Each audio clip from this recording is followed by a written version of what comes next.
Well, joining me now from Manchester in England is Nick Griffin. He is chairman of the British National Party, the BNP, and a member of the European Parliament. Thanks for joining us. Let me ask you first, your party has been called all kinds of things. What does your party stand for?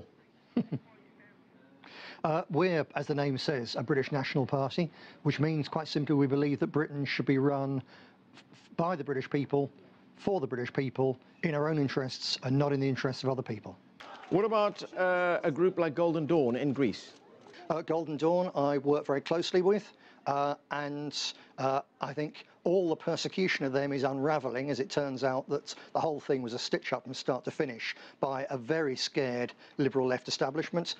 They're very sensible, very decent people who are standing up for the right of the Greeks, again, to remain a majority in their own country. They've also been described as a neo-Nazi group, and they've resorted to violence at times to get their views made known.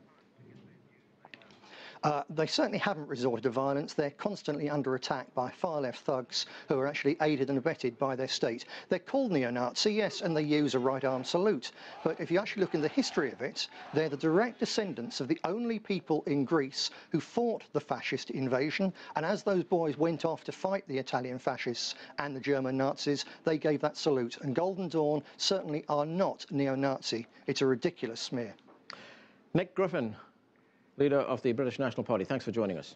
So imagine how much bigger the fuss would be if Russia launched a totally illegal assault on a legitimately elected political party. Imagine if the Russian government were to use the excuse of waves of lies from a controlled mass media to arrest the leaders of the opposition.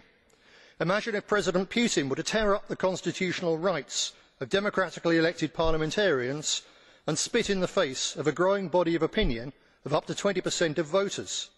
We'd never hear the end of it, and rightly so. But when these things happen in Greece, you hypocrites either say nothing or actively applaud the repression. But 500,000 Greek voters have been disenfranchised by the attempted murder of Golden Dawn at the behest of EU bureaucrats, German bankers and Zionist gangsters. This looters' coup against the Greek people by the puppets of the privatisation criminals is 1,000 times more important than this artificial hysteria. You really should stop lecturing Russia about a speck of dust in her eye when you have a large splintered beam in your own. Thank you.